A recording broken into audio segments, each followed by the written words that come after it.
The test is in 4 parts: Part 1, Part 2, Part 3, and Part 4. Now look at Part 1. Part 1. You will hear a student called Janet talking on the phone to the manager of a sports centre about a job. First, you have some time to look at questions 1 to 5.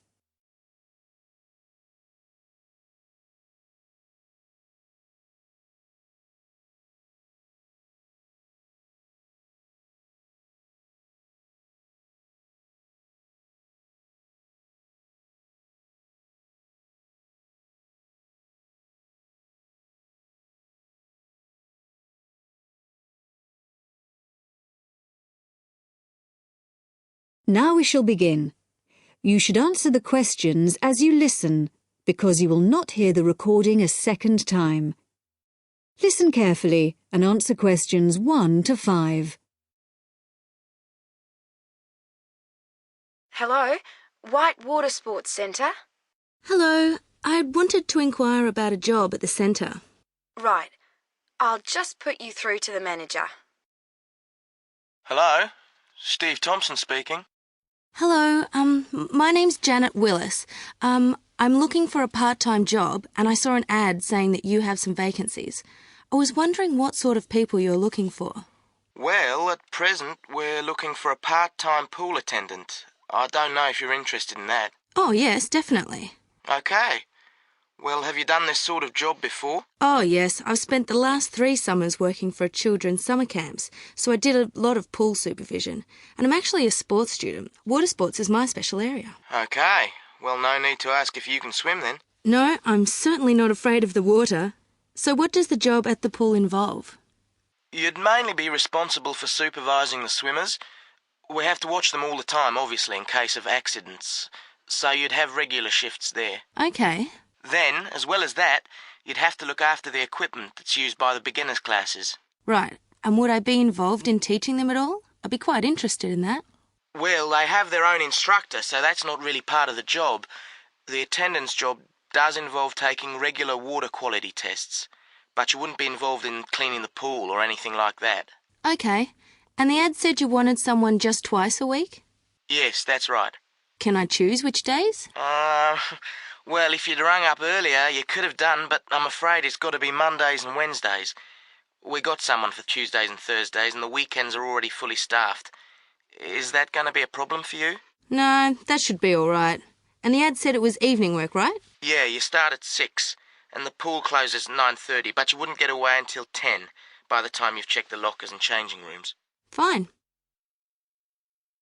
Before you hear the rest of the conversation, you have some time to look at questions 6 to 10.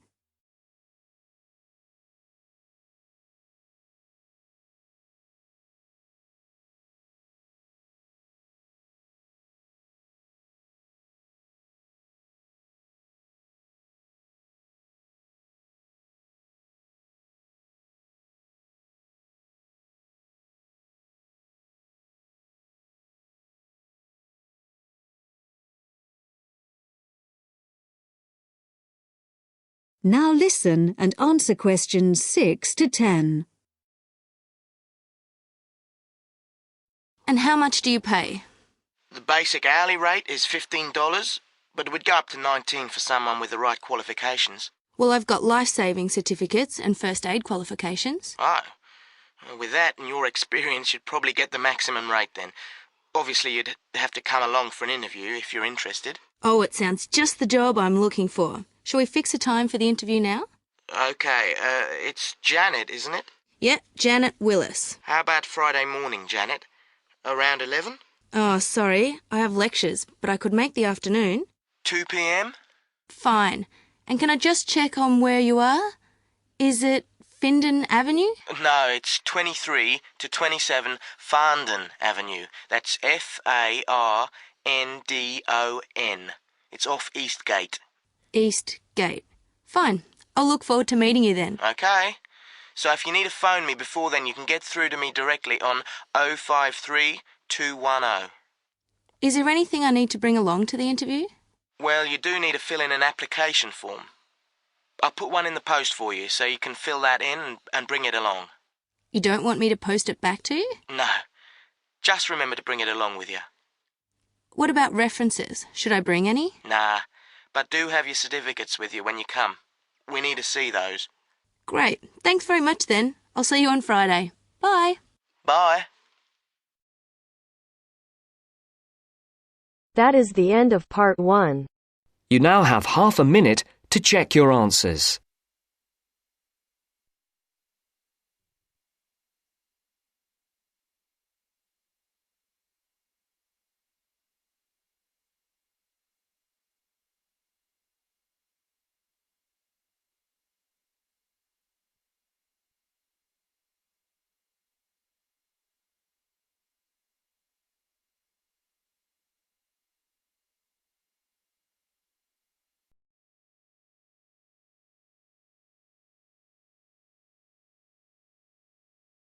Now turns to part 2. Part 2. You will hear a student union officer explaining about the union's functions and services to a group of new university students. First, you have some time to look at questions 11 to 15.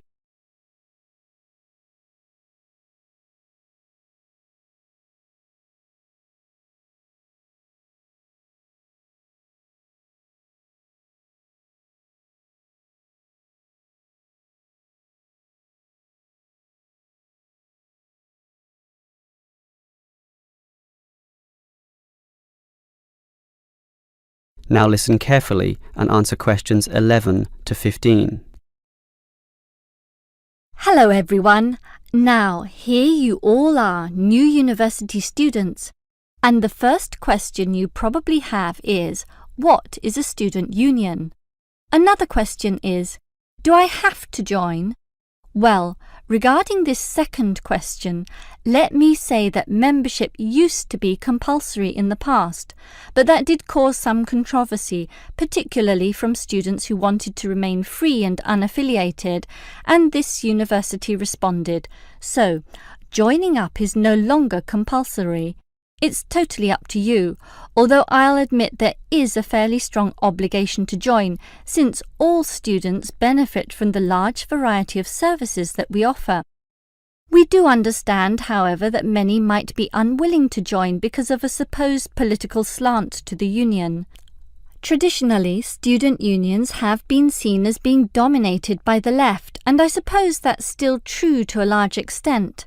Here, however, at this university, our union discourages such one-sided viewpoints, and students across the whole political spectrum are welcome.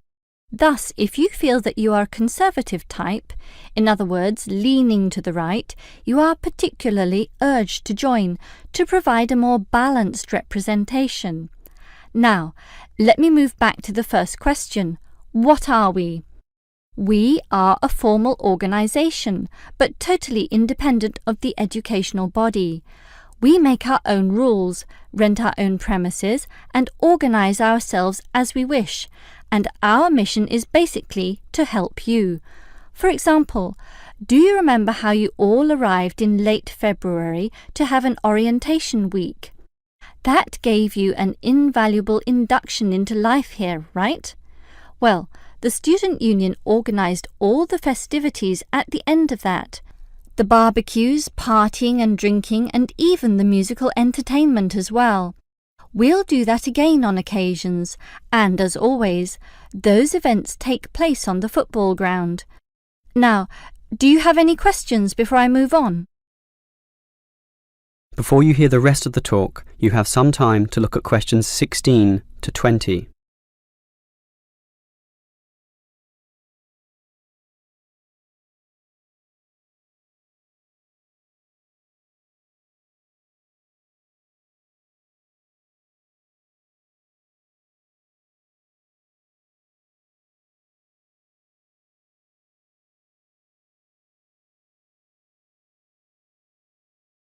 Now listen and answer questions 16 to 20.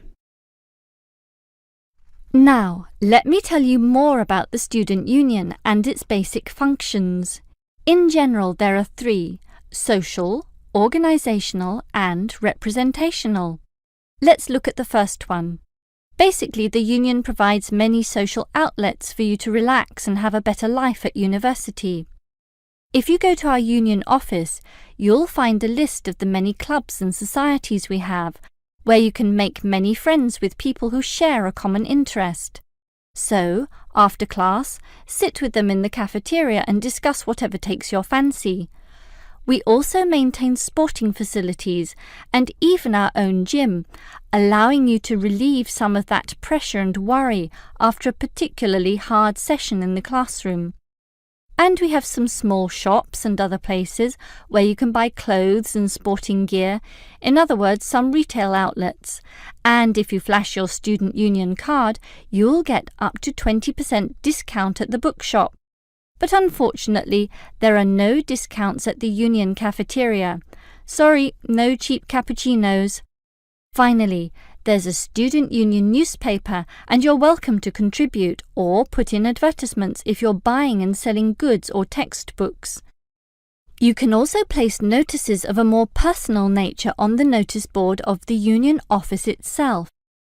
All right, let's move on to our more serious functions, which are helping you get through life here, as well as representing you in times of trouble. Regarding the second issue, if you have a problem or a grievance, or if you feel under pressure or depressed for reasons both inside and outside the university, for example, perhaps a dispute with your landlord or the people in your local gym, then come to us. We have a range of counsellors and helpers, and even some lawyers, who you can meet in the conference room. So just sip a cup of tea or coffee with them and tell them your troubles, and they'll be all ears. Basically, there's every reason to join the student union, since whatever you need, whether it be social or representational, we will help you.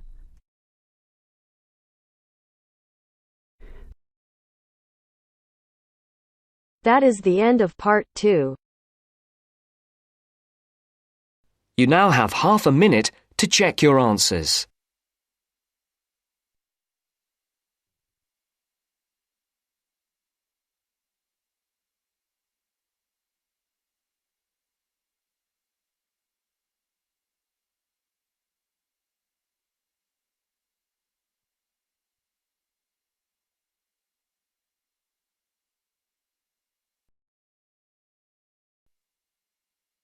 Now turns to part 3. Part 3. You will hear part of a talk about attending a science festival. First, you have some time to look at questions 21 to 25.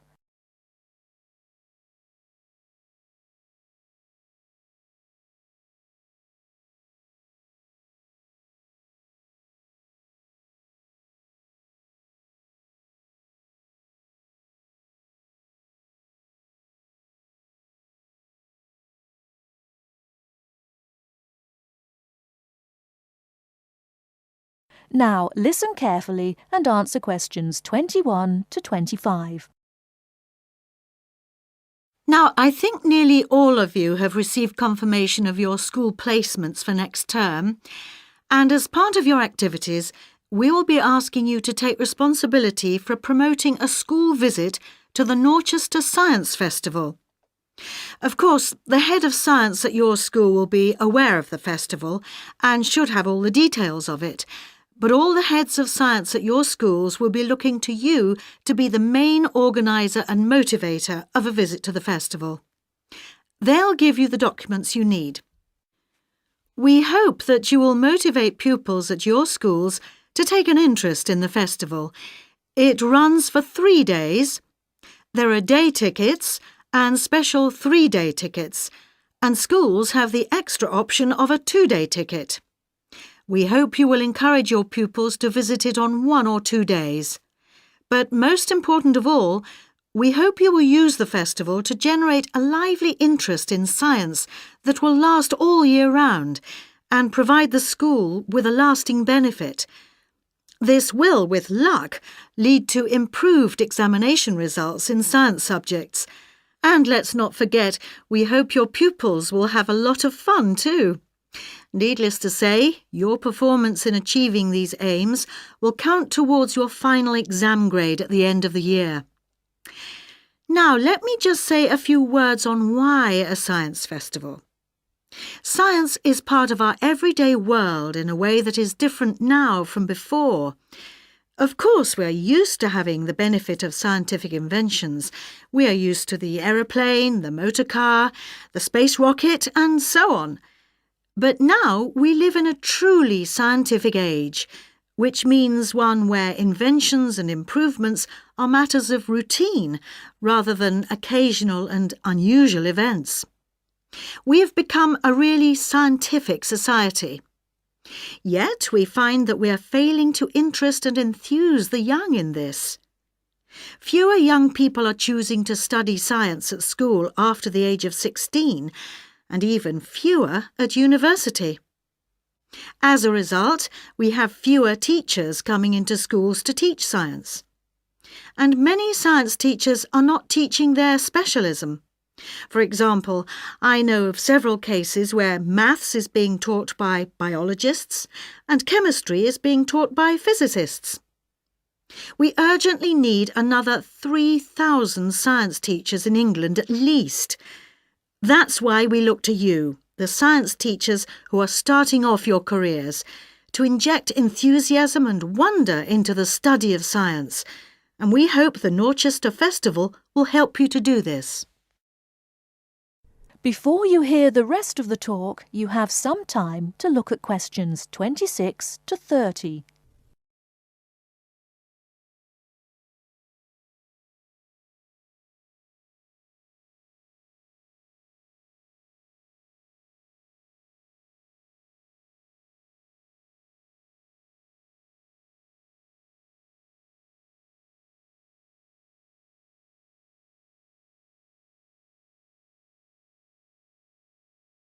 Now listen and answer questions 26 to 30. Now, enough of the background. What about the festival? There are 3 main venues where the festival events take place. These are the Millennium Library, the Town Hall, not the Town Hall itself but the Town Hall Conference Centre, and the Norchester Theatre. Now, when you are planning your visits, remember that many of the activities for younger pupils will be at the Millennium Library, and the secondary school pupils may find more to interest them in the Conference Centre. Now, just so that you have some immediate information, I'd like to mention a few of the events that are taking place this year. One event of special interest to people living in this area is called Waterworld. This is a clay model of the southeast of England, and the presenters show you the effects of rising sea levels as a result of climate change. They ask the audience to select the rise in sea level, for example 20 or 40 or 60 centimetres, and the model shows the places that would be flooded as a result. Watch out for your town. Does it sink or does it swim? Transport 2050 is about transport options for our towns in the future. A number of experts will introduce the topic, and then everyone at the event will have a chance to speak and give their views. Science in a Suitcase is a comedy act by 2 scientists who do crazy experiments and sing songs and play the clown to large audiences every afternoon. I'm particularly looking forward to that one, which should be entertaining. Ropes and Hangings is an interactive event which will be of interest to young people, in which, after experimenting with ropes and bricks, they build a real suspension bridge. That kind of hands-on activity is always really popular. And, appealing to a different audience, there is Paper and Time, in which some experts will be showing us the techniques they use for the conservation of ancient books and manuscripts. This will obviously not be for everybody, but it should be interesting just to see how they do it. Now, let's move on to tickets and transport to the festival. That is the end of part 3. You now have half a minute to check your answers.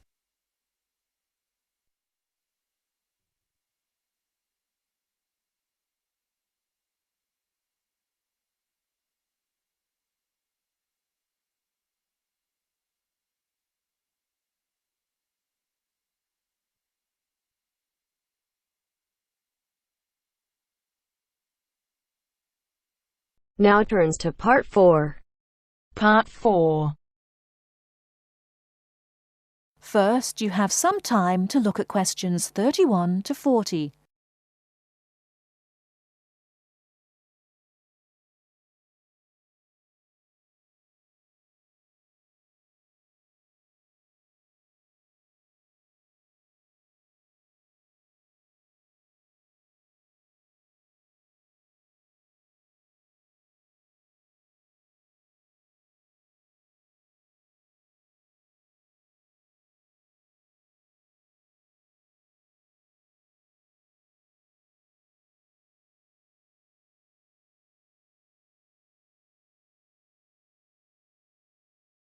Now listen carefully and answer questions 31 to 40.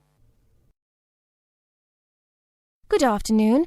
I'm glad you all found your way here. Now I'd like Dr. Wallace to introduce us to the Arboretum. Good afternoon.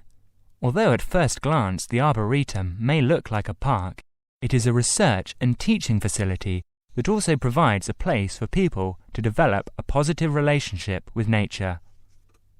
When then University of Wisconsin-Madison purchased the land, mostly during the 1930s,